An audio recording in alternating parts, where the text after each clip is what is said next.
Voilà, moi je suis diététicienne donc à Clairvallon, qui est le centre de troisième ligne, hein, centre résidentiel. Donc on m'a demandé gentiment de parler des conseils diététiques. Moi je pratique donc exclusivement avec des enfants déjà depuis plus de 20 ans. J'ai fait un petit peu d'adulte au tout début de ma carrière, mais finalement la diététique, voilà, c'est la même chose pour moi en tout cas. Moi, je pratique vraiment de la diététique 2.0, hein, donc j'essaye vraiment d'avancer dans quelque chose de... Par contre, je sais pas comment on avance les dias. Les flèches. Ah oui, voilà. Voilà. Donc en temps normal, je voulais juste vous rappeler qu'en temps normal, et avant toute chose, vraiment pour remettre dans le contexte, c'est qu'un individu, il est vraiment capable tout au long de sa vie et dès son plus jeune âge, de maintenir sa balance énergétique. Ça, c'est vraiment la définition tip-top de l'obésité, de consommer une quantité de nourriture qui correspond à ses dépenses et à ses besoins propres. C'est vraiment un système d'autorégulation qui est géré par un réseau de capteurs, un réseau de signaux, un système nerveux central qui va moduler tout ce qui est alternance des ingestats et des non-ingestats. Les sensations alimentaires de faim, de rassasiement, de satiété, tout ce qui est notion d'appétit prévisionnel spécifique, d'appétit spécifique, régule efficacement toute cette prise alimentaire et c'est particulièrement développé et inné chez les petits. Par contre, cette situation tend à se déréguler avec l'âge suite à des événements qui peuvent se passer in utero dans la petite enfance, à l'adolescence, et alors aussi bien avec des explications métaboliques, physiologiques, psychologiques, environnementales, épigénétiques qui amènent le surpoids et l'obésité. Mais cette situation, en tout cas, peut être réversible dans certains cas. Rappelez aussi en deuxième chose, c'est que les enfants sont des êtres en pleine croissance, avec des besoins bien spécifiques et propres. C'est pas non plus un adulte en miniature, donc c'est pas la même chose. Un enfant qui souffre d'obésité a les mêmes besoins nutritionnels qu'un enfant du même âge. Ça, dans ma pratique, ce que je vois souvent, c'est qu'on tape des plans alimentaires à 1500 calories à des enfants de 14 ans, 2 tranches de pain le matin, 2 tranches de pain le soir, une portion de féculents à midi. Ça, il faut savoir que ce sont... Donc j'ai remis un petit peu ce qu'on retrouve dans le Conseil supérieur de la santé, CSS 2019. Un plan alimentaire à 1500 calories sont les besoins nutritionnels d'un enfant de 4 ans. Quand on propose ça à un enfant de 16 ans, il ne faut pas s'attendre à ce que ça fonctionne, ça ne marchera pas. Un enfant de 16 ans, il a des besoins, si on prend un PAL d'activité à 1,6, ce qui est la moyenne, on est à 3600, 3500 calories par jour. Donc, il ne faut pas avoir peur de donner à manger à un ado, et il mange plus qu'un adulte. Donc, il faut vraiment balancer la croyance qu'il faut manger moins pour maigrir. Et ça, c'est vraiment là-dessus que je voulais insister. Les filles mangent un peu moins, mais vous voyez que finalement, il faut donner à manger pour maigrir et les enfants doivent manger de toute façon. Nous, ce qu'on essaye vraiment de faire, c'est d'établir une stratégie thérapeutique individualisée. On pose 4 grandes questions, qui sont les 4 grandes analyses, qui sont en fonction de grandes thématiques, du modèle familial, de la réalité de vie, des finances, des habitudes, etc. Et donc, je revois un petit peu ce que Nathalie a présenté tout à l'heure. C'est qui est-il, que mange-t-il, comment mange-t-il et pourquoi mange-t-il. Donc, je vais vite passer, parce que ça, on en a déjà un petit peu parlé. C'est sur l'analyse fonctionnelle de qui est-il, c'est récolter les informations sur le patient, sa motivation personnelle, l'histoire pondérale, les différentes méthodes déjà essayées, parce qu'en diététique, il y a les coachs en nutrition, il y a les nutrithérapeutes, il y a tous et consorts. Et donc, on a les régimes paléo, on a les jeûnes intermittents, on a tous ces trucs-là, les piqûres d'artichaut. C'est toujours d'actualité, on a encore ce genre de choses qui fonctionnent. On sait que ça ne marche pas, donc les échecs, les réussites, ce qu'il en a pensé, s'il le fait toujours, le statut pondéral de la famille, un des 2 parents ou les 2 qui souffrent d'obésité, un des 2 parents qui ont été bypassés ou slivés, ou voire les 2, un des 2 parents, voire les 2 qui ont des troubles du comportement alimentaire. Ça, c'est vraiment très important pour avoir vraiment une photo de la famille. L'analyse nutritionnelle, ça, c'est vraiment le boulot des diètes. Récolter un maximum d'informations sur le choix des produits consommés, sur les lieux de consommation, sur le qualitatif, sur le quantitatif, sur les techniques culinaires, les achats, sur qui, quoi, comment, sur place, si on fait livrer, sur les heures à laquelle on mange, les lieux de repas. Parce que des fois, on mange en maison, maison. Ici, moi, j'ai un jeune, je me posais la question, tiens, pourquoi est-ce qu'ils n'arrivent pas à faire des changements alimentaires? Puis on s'est rendu compte qu'ils habitaient en appart-hôtel. Ben, ils n'ont pas de tac électrique, ils n'ont pas d'armoire, etc. Donc forcément, on leur demande de faire des changements, de cuisiner, etc. Ben, en appart-hôtel, c'est pas possible. Les prises de repas, si c'est dans le canapé, TV, chambre, etc. La diversification alimentaire va aussi nous donner des pistes sur comment c'est passé depuis la prime enfance. Voilà, qu'est-ce qu'on a donné, hein? Moi, j'ai des enfants de 6 mois, on donne l'américain préparé à la petite cuillère. Et donc, on s'imagine aussi un petit peu comment ça va se passer la suite, la culture familiale, l'origine, le dégoût, si on cuisine ou pas, etc. L'analyse comportementale. Et alors, ce qui est très important pour l'analyse du qui et du quoi, c'est l'avantage de travailler en équipe plurie, c'est de récolter et de mettre ensemble les informations avec le pédiatre, la psy, etc. Parce que des fois, on dit des choses à la diète, des fois, on dit des choses au pédiatre, des fois, on dit des choses à la psy. Puis quand on recoupe tout, on a des informations vraiment globales. Et ça, c'est vraiment très intéressant. L'analyse comportementale, en cothérapie, comment? C'est récolter des informations sur le comportement alimentaire, sur les contrôles, s'il y a des contrôles alimentaires, s'il y a des pertes de contrôle, s'il y a des degrés, des variations de restriction, s'il y a des compulsions, des hyperphagies, de la tachyphagie, du vomissement, du jeûne, s'il y a des ressentis de sensations alimentaires, donc si on ressent la faim, la satiété, le rassasiement, s'il y a du grignotage, s'il y a de l'alimentation nocturne, parce que nos adolescents, ils croient qu'ils sont des chauves-souris, sauf que le métabolisme n'est pas le même que le nôtre, et donc forcément, manger la nuit n'aura pas le même effet sur la lipogénèse. Les degrés de variation de restriction également, la représentation de l'obésité dans la vie de tous les jours, de la maladie, les perceptions de cette maladie aussi dans la famille sont importantes, la préoccupation qu'on en aura, aussi de cette maladie dans la famille, les attentes du patient, et ça je rejoins un petit peu Véronique, voilà, qu'est-ce qu'on attend finalement de la prise en charge et les attentes du patient, s'il a envie de perdre du poids ou pas, c'est un peu les questions du public. La représentation de la nourriture, la signification et le symbolisme de l'alimentation dans la famille. L'aliment n'a pas la même place dans toutes les familles, il n'a pas le même symbolisme, et le pourquoi de la perte de poids. Et puis après, on adapte le comment au quoi. Et ça, c'est un peu le travail global qu'on fait. Donc, la nécessité à ce moment-là d'allier 2 types d'éducation. Moi, je réalise de l'éducation thérapeutique alimentaire qui va représenter 80% du travail et de l'éducation nutritionnelle 20%. L'éducation nutritionnelle, c'est un peu le thème de l'exposé, ce sera les conseils diététiques. Pour moi, ça représente 20%, on remet un peu les bases, mais le plus gros du travail, ce sera vraiment l'éducation thérapeutique alimentaire, qui est plutôt une approche cognitivo-comportementale, un modèle biopsychosensoriel, c'est le comment, c'est l'acte de manger, puisque c'est un acte sensoriel de toute façon, c'est un ensemble de stimulations qui va aboutir aux sensations de faim, de satiété, les besoins, la soif ou pas.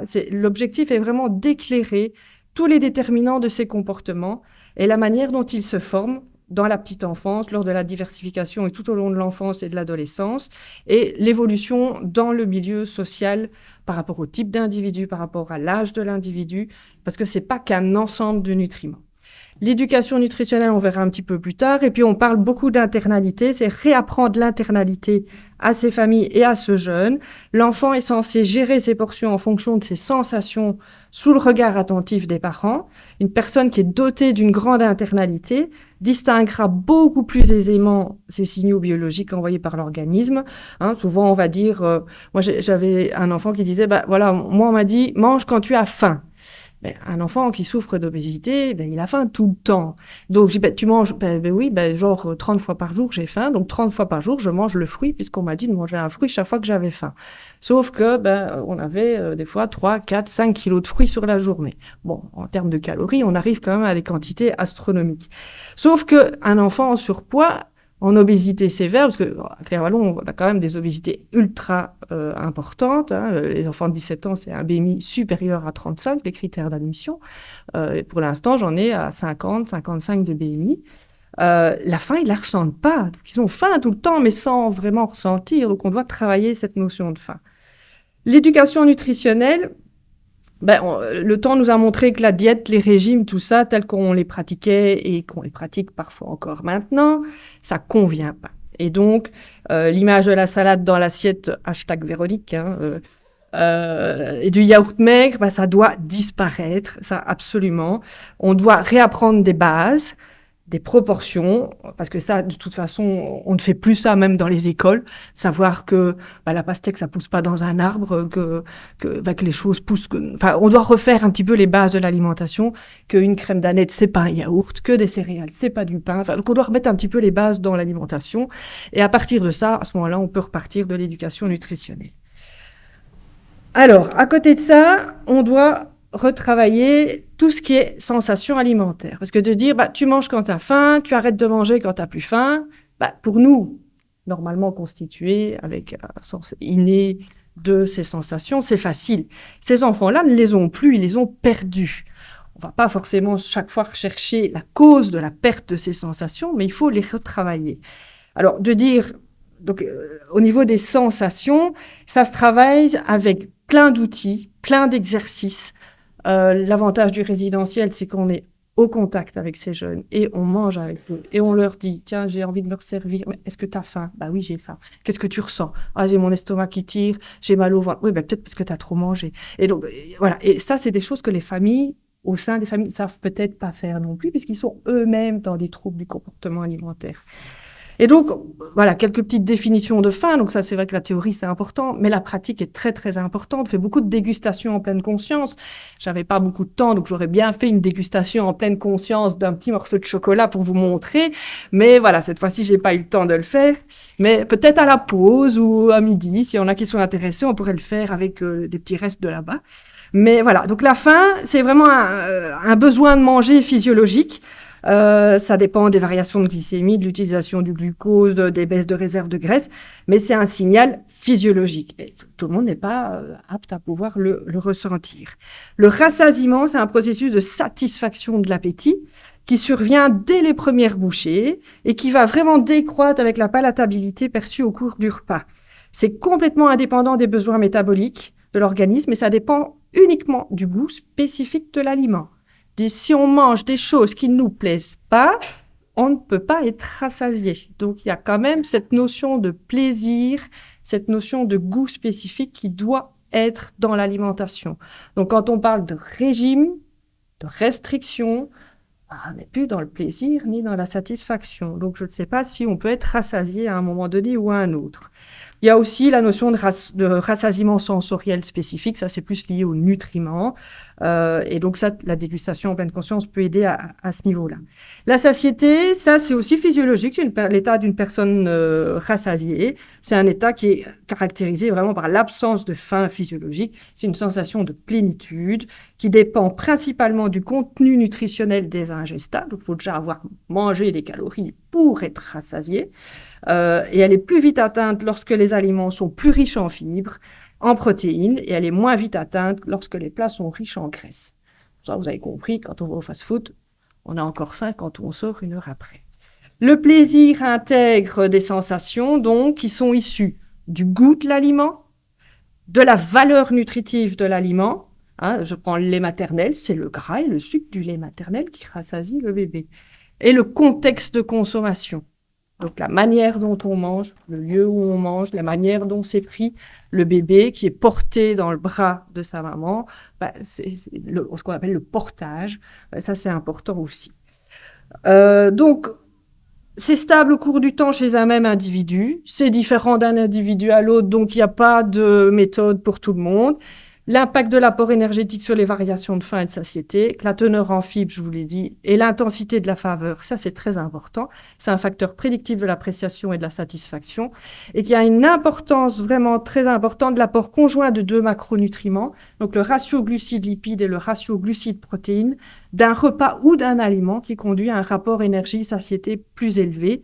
Donc les repas mixtes, par exemple, un repas avec des protéines, les féculents, donc l'assiette divisée en 3, le modèle de la PAC-W, le fait d'avoir les 3 éléments dans l'assiette, ça va rassasier plus que d'avoir un spaghetti bolo, bien évidemment.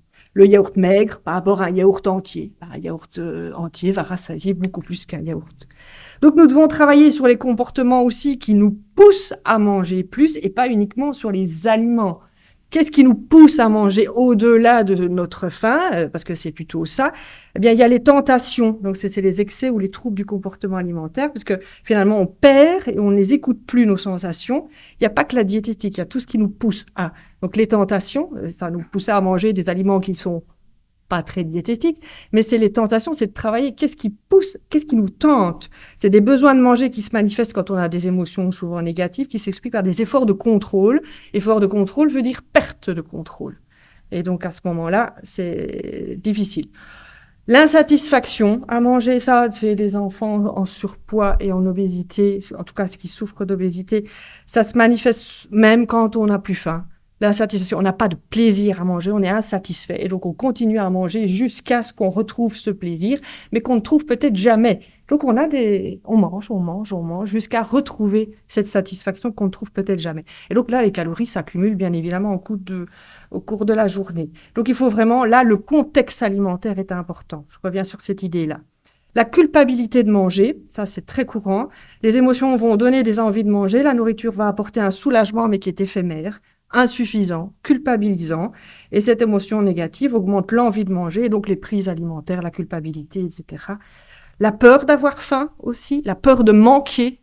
Donc on a un réflexe de manger parce qu'on n'aura peut-être pas l'occasion de manger ou parce qu'on va avoir peur de ne pas avoir assez. Donc on mange en suffisance, sauf que notre corps, il n'est pas fait pour stocker en amont. Et puis en général, quand il stocke, il ne va pas rechercher dans le stock. Donc il faut vraiment faire disparaître cette peur d'avoir faim. Et ça, c'est des exercices de répétitifs, de prise, de non-prise, de structure régulière de repas, etc., de rythme alimentaire. Alors, aussi, le fait de vouloir respecter absolument les conseils nutritionnels, ça peut nous amener à manger mal ou déséquilibré parce qu'on nous a dit qu'il fallait faire comme ça. Et donc, on fait super attention et puis on craque après parce que peut-être qu'on fait mal. Donc, il faut diversifier, il faut éviter les restrictions, il ne faut pas faire d'exclusion, ça c'est très important. Les règles sociales aussi parfois nous obligent à manger ce qui ne nous convient pas ou au-delà de nos sensations alimentaires. On mange des fois parce que c'est l'heure de manger, mais est-ce qu'on a faim quand c'est l'heure de manger? Enfin, quand c'est 12h30, on n'a peut-être pas faim, mais on va manger à ce moment-là parce qu'on n'aura pas d'autres moments dans la journée. Mais si on mange à des moments où on n'a pas faim, on risque de stocker ou surstockage. Donc, ça, c'est important d'utiliser des compétences qu'on appelle l'appétit prévisionnel. Ça, c'est quelque chose qu'on travaille beaucoup avec les enfants, essayer de prévisionner l'appétit, donc d'ajuster les quantités, etc. Mais ça, c'est après des mois et des mois de travail, bien évidemment. La difficulté à laisser, parce qu'on a appris, on a des parents et des grands-parents qui ont vécu les disettes, les famines, etc., qu'il fallait pas jeter, qu'il fallait pas gaspiller. Et donc, on sert un peu de poubelle et il faut tout manger. Bien que maintenant, on a oublié qu'on avait des frigos, des congélateurs, des Tupperware et qu'on peut tout remanger le lendemain, le surlendemain ou manger plusieurs jours d'affilée. Non, mais non, il faut tout manger, donc faut tout. Et donc voilà. Donc ça, il faut essayer de donner des pistes. Et donc nous, notre boulot en tant que diététicienne, parce qu'il y a plein de diététiciennes aujourd'hui, c'est d'essayer de donner des idées vraiment à ses parents pour travailler un petit peu autrement. On va retrouver, donc voilà, c'est augmenter la tolérance aux émotions, augmenter la tolérance à la frustration, faire la paix avec les aliments, manger sans crainte, écouter ses sensations alimentaires, éviter les restrictions, c'est un petit peu finalement pour ces sensations ce qu'il faut faire. Le type de trouble qu'on va retrouver sera le grignotage, les compulsions alimentaires, avec des frénésies, des impulsivités comme ça soudaines, des pertes de contrôle, avec des recherches de plaisir et de culpabilité, de l'hyperphagie boulimique, du binge eating, avec des très très grandes quantités de nourriture, très rapides, compulsives, avec des pertes de contrôle sans fin, souvent seul, avec une grande culpabilité. Alors on dit toujours c'est au moins 2 fois par semaine, sans phénomène compensatoire, sans vomissement, et donc il y a prise de poids. Et ça toucherait 20 à 50% des personnes souffrant d'obésité. La restriction cognitive, très courant, c'est une intention de contrôler mentalement son comportement alimentaire. Le contrôle mental, il peut être tenu en général, les études disent 2 à 3 ans, avec jusqu'à 95% des reprises de poids après. Donc on sait que ça ne tient pas. Et l'hyperphagie nocturne, puisque j'avais dit que nos ados, ils se prennent pour des chauves-souris, ils décalent en fait leur journée, ils vivent la nuit, ils dorment la journée, donc tout ça décale tout. Ça module aussi néfastement les sécrétions de leptine, ghrelin, hormones de croissance, etc. Et donc, ça a des effets sur la lipogénèse, ça a des effets sur les rythmes alimentaires la journée, sur les ingestats, sur les stockages. Ça représente quand même 25% de l'apport énergétique total, l'hyperphagie nocturne, avec des réveils nocturnes, des demi-sommeils, des prises de nourriture qui sont souvent plutôt glucidiques, au moins 3 fois sur la semaine, avec des pertes d'appétit le matin, de l'anxiété, de la culpabilité. Et ça correspond plus ou moins entre 40 et 50% des obèses. Alors, la diététique, puisque c'était un peu le titre de mon exposé, toujours se baser sur ce qui existe. Donc, le Conseil supérieur de la santé, 2019. Donc, moi, je me base sur toutes les recommandations officielles. Sans restriction, sans produits allégés, sans connotation de régime. Parce que si on dit on fait de l'alimentation équilibrée, il n'y a pas de nécessité à mettre des produits maigres, des produits édulcorés ou des produits avec des connotations vendus en pharmacie avec des marques spécifiques qui coûtent la peau des fesses et qu'il n'y a rien dedans. Donc, c'est pas intéressant. Il faut être cohérent dans le discours qu'on donne et pas de donner de double discours. C'est important aussi que dans le réseau, tout le monde dise la même chose aussi. Reparler un petit peu du métabolisme, de savoir comment ça marche, comment on brûle les choses, etc. De redécrire toutes les familles alimentaires, de remettre les choses dans les bonnes cases. Une crème d'aneth, c'est pas un yaourt. Des céréales, c'est pas du pain. Du jus de fruits, c'est pas un fruit. Et donc, c'est important de remettre les choses dans les bonnes cases. Et dans chaque case, il y a des recommandations. Et ça, c'est un peu l'idée. Je vais vous donner des pistes par rapport aux outils. L'alimentation nocturne, décalée, déstructurée, les rythmes des repas, ça, c'est vraiment un point sur lequel il faut travailler. Il y a des moments pour manger, il y a des moments pour pas manger. Donc, il faut essayer de travailler avec ces jeunes à essayer de remettre un peu de structure dans leur vie de tous les jours, voir avec eux ce qui est possible de faire. Moi, je travaille beaucoup avec les stades du changement aussi, de voir un peu ce qu'on peut mettre en place petit à petit. Bon, l'avantage du résidentiel, c'est qu'ils n'ont pas trop le choix, ils arrivent, il y a une structure qui est mise en place. Mais l'idée, c'est que par rapport au week-end, par rapport aux vacances, ils puissent remettre des choses en soi. Les repas, c'est des repas. Les collations, c'est des collations. Parce que ça, je veux dire, genre, on sort de l'école à 4h30, on va au tacos, on va prendre un dagobert et on mange un sandwich. On mange un repas. Là, le corps, il n'est pas du tout fait pour emmagasiner 1500 calories à 4 heures. Par contre, si on mange son dagobert à 6 heures, là, métaboliquement, il est déjà plus enclin à digérer un peu plus de calories. Comme d'autres, au moment des repas, ils vont manger une pomme ou un yaourt, parce que, je fais attention. Non, au repas, on mange un repas. Parce qu'à ce moment-là, on a besoin, un peu l'idée de la voiture qui va recharger à la station-service, on a besoin de suffisamment. Et donc, si on a des ados qui mangent 3600 calories par jour, il faut des repas entre 800, 900 calories au repas, matin, midi, soir. Il faut des collations à 100, 150, 200. Enfin, en tout cas, il faut arriver à ce qu'il faut. Moi, j'ai des ados, ils mangent 6, 7 tranches de pain le matin, et 2 services de féculents, puis des collations. Alors, les collations, bien évidemment, c'est des fruits, c'est des produits laitiers, c'est pas des snacks, c'est pas des genres comme ça. La règle des 3, ça, c'est quelque chose qui est assez facile à faire. 3 repas principaux, 3 éléments dans l'assiette, un quart féculent, un quart viande, volaille, etc. Ça, vous avez certainement déjà vu cette image, une demi-assiette de légumes. Ça, c'est un truc assez facile. Il n'y a pas de pesée, il n'y a pas de grammage. C'est très visuel. Ça, les gens comprennent assez vite. 3 extras, 3 plats gras, 3 soupes et fun. Ça, un truc comme ça, les gens, ils comprennent tout de suite. Et alors, on leur montre avec les menus, etc. C'est assez facile à faire. Parce que comme ça, ils comprennent que finalement, sur 7 jours, il y a quand même 3 extras, 3 plats gras, 3 soupes. Ils ont compris que finalement, ils en avaient peut-être un tous les jours. Et que finalement, c'était peut-être pas un régime ni de la restriction. Les extras, c'est tout ce qu'il y a dans la pointe de la pyramide. C'est les gougouilles, c'est les crasses. C'est tout ce qu'on peut manger. Donc finalement, on met ce qu'on veut dedans. On mange ce qu'on a envie. On remet aux portions standards recommandées. Parce que bien évidemment, quand on mange un paquet de chips, on mange le paquet de chips de 40 grammes. On mange pas celui de 150. Si on mange le Snickers, on mange le Snickers de 50 grammes ou le bâton Côte d'Or de 50 grammes. On va pas manger la plaquette de 200 ou le paquet de 500 grammes. Donc, on remet aux pensions standards. Et ça, c'est vrai que dans les familles, par contre, ça, c'est le plus compliqué, c'est de remettre aux portions standards. Il y a des choses qu'on mange tous les jours, qui sont essentielles à l'organisme, mais il y a des choses qu'on ne mange pas tous les jours. Donc, c'est la notion extra, plat gras et la notion besoin tous les jours. Ça, c'est assez facile à comprendre. Donc, on met un fréquentiel. Ça, c'est tous les jours, à chaque repas. Ça, c'est pas tous les jours. Et donc ça, c'est intéressant à faire. Et surtout, balayer les fausses croyances. Un petit truc sur la malbouffe, donc j'ai trouvé une petite définition, c'est difficile à comprendre, hein, ça désigne par dérision ou réprobation une nourriture et un régime alimentaire jugés néfastes sur le plan diététique en raison notamment d'une haute teneur en énergie, due aux graisses et aux sucres et une faible valeur nutritive. C'est assez compréhensible, mais par rapport à quoi, par rapport à qui et combien, comment, où placer le curseur? Chacun a ses propres croyances, ses propres préjugés. Donc, la malbouffe, on ne dit pas, c'est à partir de autant. Pour certains, ça va être une fois par semaine un McDo. Oh, ça va être, non, on peut pas. Pour d'autres, un verre de vin. Qui boit un verre de vin tous les jours? Ah ben non, pour moi, mon curseur, c'est 0. Donc, ça, c'est un peu particulier. Donc, il faut s'adapter plutôt à la famille et de dire, voilà, s'ils étaient toutes les semaines ou tous les jours, donc on a des enfants qui sont tous les jours. Alors, moi, en tout cas, ils viennent peut-être pas chez nous, mais en tout cas, sur la malbouffe, il y en a pas tant que ça. Moi, je dirais 10 à 20% sur ma population à Claire-Vallon, parce qu'il y en a quand même beaucoup qui mangent bien, mais qui mangent trop.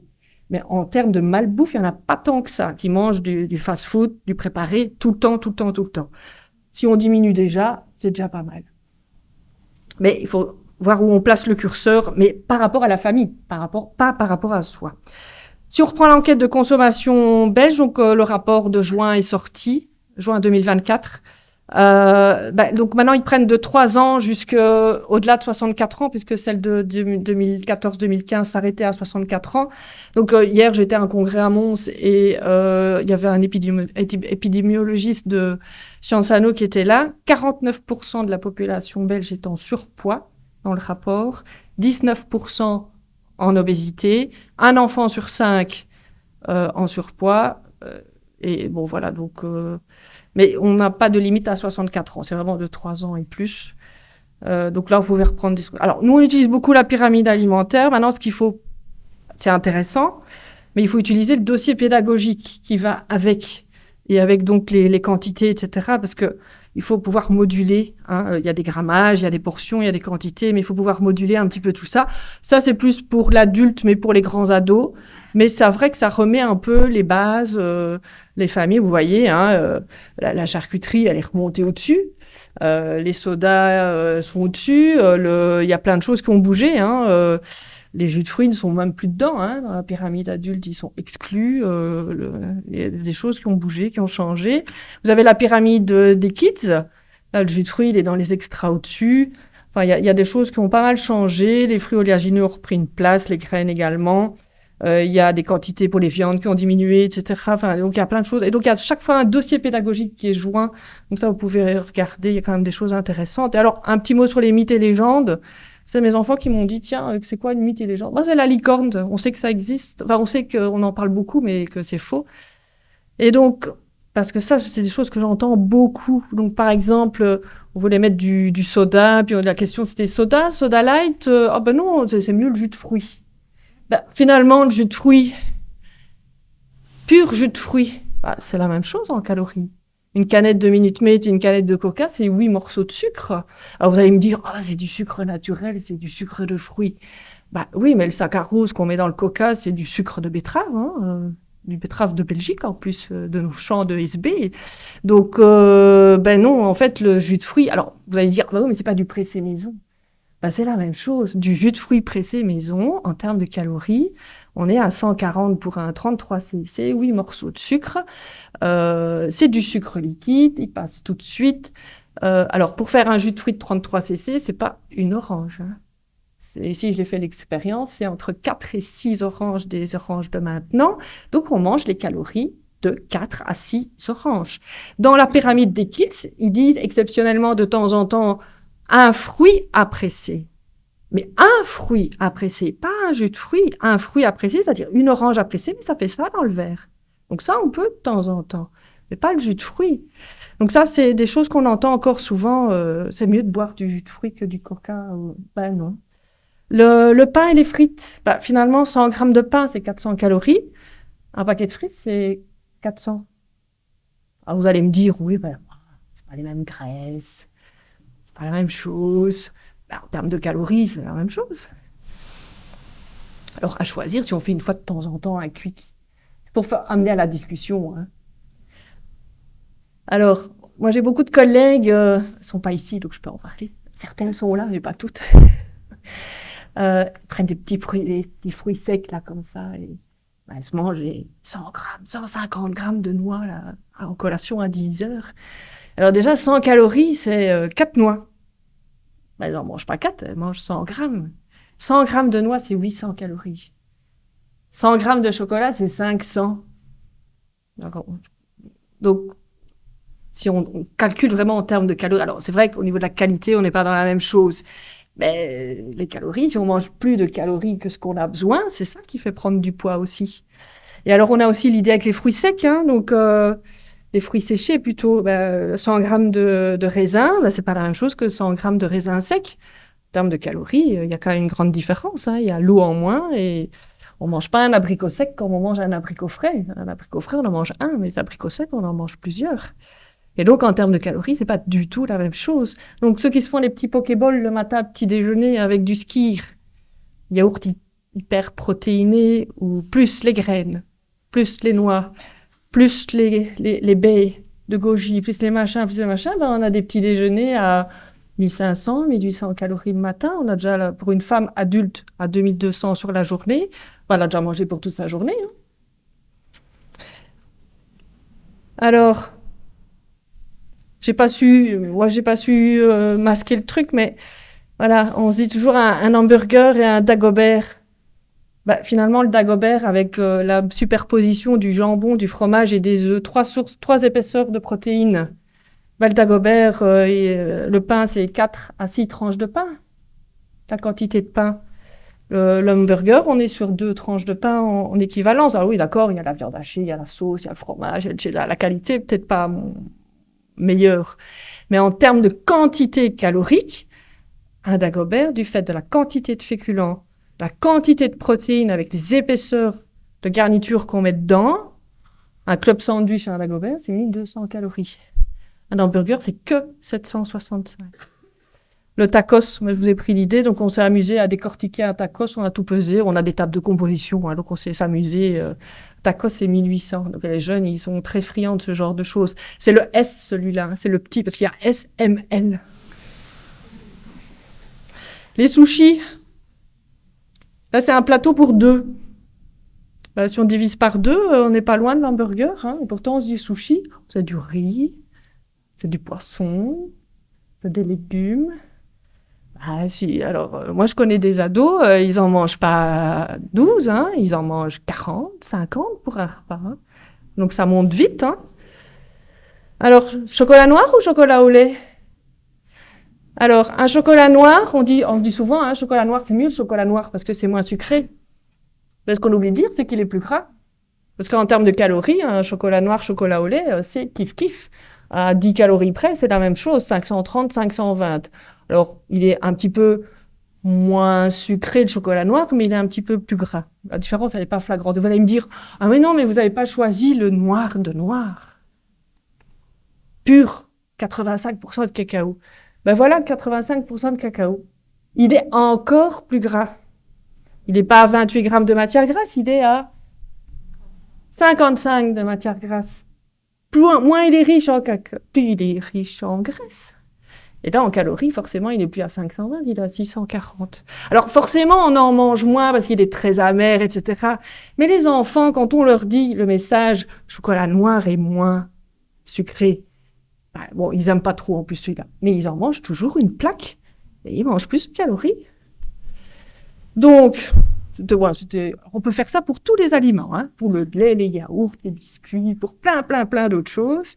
Donc l'idée, c'est de perdre du poids si besoin, mais sans pression, pour une meilleure santé, une meilleure hygiène de vie, tout en maintenant la croissance, démystifier les régimes, ne pas diaboliser, ne pas tomber dans la restriction cognitive, mais ça c'est notre boulot d'essayer d'y arriver, avec un focus sur la perception, sur l'évolution générale et sa relation positive avec la nourriture, apprendre à nourrir autrement que par la nourriture, c'est important aussi, s'allier les compétences de professionnels du réseau, des différents niveaux pour renforcer la prise en charge, petit site des diététiciens, les PMOC, Food in Action, Impact W, l'ONE, les gros points rouges, il y a plein de choses qui peuvent vous aider pour essayer de trouver des pistes et des outils de travail pour qu'on travaille ensemble.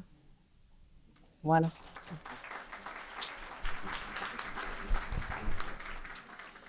Merci pour cette très intéressante présentation. Est-ce qu'il y a une ou deux questions dans la salle et puis on pourra partir à la pause. Excellent. Je pense que vous avez raison. L'exercice peut-être se braque sur la manque de passeport sans avoir le déterminant de son comportement alimentaire. Où mange-t-il? Avec qui mange-t-il? Mange-t-il devant un écran? Quels sont les moyens de lancer? Quand va-t-il dormir? Tout ça me paraît aussi important que l'assiette. Et c'est beaucoup moins culpabilisant pour le patient d'agir sur ces paramètres-là que sur l'assiette en tant que tel. Il y a moins de restrictions. Vous avez tout à fait raison. Oui. Merci. Merci Emmanuel, comme toujours, c'était extraordinaire. Et j'aimais bien voir j'ai faim, oui, mais de quoi? Et donc, c'est important cette question quand on ne pas qu'il a faim. Voilà. Tout à fait. Et je pense qu'à chaque intervenant peut vraiment poser cette question, peu importe quelle fonction il a, cette fois, voilà, comment est-ce qu'on peut nourrir autrement ses enfants que par de la nourriture.